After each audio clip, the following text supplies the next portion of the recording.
cant ak ngërëm ñeel na leen ami site internet Talibé Sonko TV li gën a fës ci bopp xabaar yi dañ koy door rek Cour suprême bi nga xamante ne rek daal dinay dëggal daan bi nga xamante ne rek daan nañ ko kii di Ousmane Sonko ca coow la doxoon ca diggante ak Mame Mbaye Niang moom leaderu parti Pastef bi nga xamante ne rek dañoo nataxal boobulee partem Cour suprême daal dinay confirmer nag boobulee daan ba noppi rek sanctionné ko ci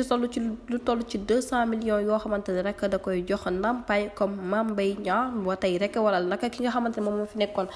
capitaine ba woon di Seydina Omar Touré moom nag daal dina ci yëkkati ay kàddu ne na nag li ñuy def du lenn rek lu dul nag écarté kii di Ousmane Sonko ngir mu bañ a bokk ci jongante présidentielle yu doon ma ci atuma 2024 waaye nag lu jig njaag rek nañu jàpp ne nag Macky Sall moom mooy njaag ndax nag li nga xamante ne rek mu ngi koy def du tax nag ñoom ñi nga xamante ne ñoom ñoo nekk ay góor di jigéen di daw wala sax ñu ciy ragal wala ñu ciy xof ndax jamono ji nag li nga xamante ne rek moom lañ nekk di yàq mooy suñu wàllu koom-koom waaye nag am na dund doomu aadama yoo xamante ne rek daal dinañ koy yàq ndax dara waralu ko rek lu dul nguur gi nga xamante ne rek lànk nañ ne nag du jógee ko ci seen loxo ba tey rek moom capitaine ba woon Seydina Omar Touré la mu daal di xam ne rek li gën a dangereux nag jamono ji du lenn rek mooy ci loo xamante ne rek tegoo ko fenn ci yoon moom capitaine ba woon di Seydina Omar Touré nekk njiital Sénégal gu dëggu ne nag lépp rek la ñuy bàyyi ci loxo yàlla ndax yàlla moom dina daal di atte lépp ba tey rek mu daal di koy fësal moom capitaine ba woon ci ab page Facebook am du ñàkk dinañ ci xuusandiwaat ci yeneen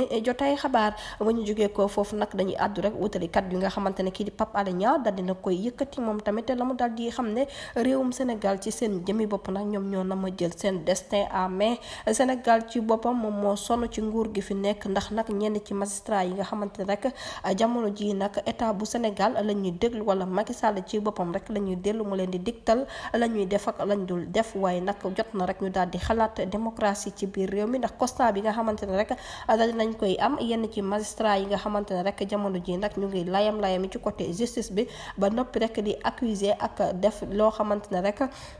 kenn santul leen ko ku dul pouvoir politique bi jamono ji nag da ngay sacrifier bu baax ñenn ñi nga xamante ne rek ñoom ñoo nekk ci biir pouvoir bi rawatina nag ñu nekk ci langum politique bu Sénégal moom Pape Alé Niang la mu daal di xam ne peuple sénégalais ci seen jëmmi bopp nag ñoom ñoo daal di yeewul seen bopp te sonn nag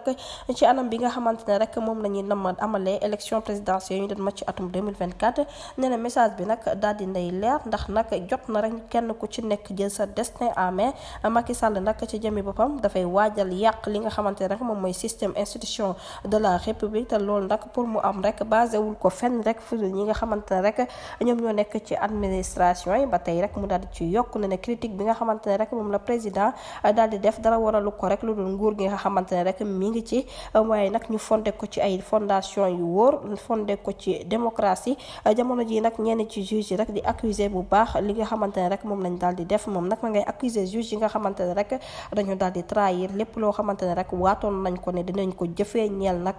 karange askan wi ak responsabilité bu mag bi nga xamante ne rek daal dinañ koy am jëmale ko nag ci citoyen yi ba tey moom Pape Alé Niang la mu daal di xamlewaat rek ci boobu le mbir indignation dëgg rek da ci daal di gis ndax ñenn ci autorité religieuse yi nga xamante ne rek ñoom ñoo fi nekk war ñoo teg fu leer waaye nag war ñoo sàmm suñu àq ak suñu yelleef jamono ji dafa mel ni dañoo démissionné ndax kenn yëgul leen ci moomu le mbir yëwuñ ci yàbbi wu ci ba tey rek ne de confiance bi nga xam ne Sénégal yi amoon nañ ko nag ak responsabilité bu mat sëkk ba tax na ñu daal di leen dénk lépp loo xamante ne équipe la ak moral jote ne rek ñu daal di koy jëfee ndax nag le 25 février bi ñu doon mal mooy bésub dëgg te bu boobaa nag sénégalais ci seen jëmmi bopp dinañ leen wan ne nag seen destin en main ñoom ñoo koy teel seen bopp ginnaaw bu ñu ko joxee ñi nga xamante ne rek amoon nañ ci ñoom yaakaar ñu daal di leen trahir di kat yu nga xamante ne kii di Pape Alé Niang daal dina koy yëkkati njiital Dakar Matin yu jërë ngeen jëf ci teewlu bi bu leen fàttee abonné bés cloche de notification ngir amaat yeneen i info. Mbokk yi,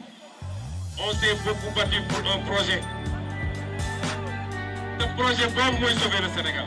Ce projet boobu mooy sauver le Sénégal.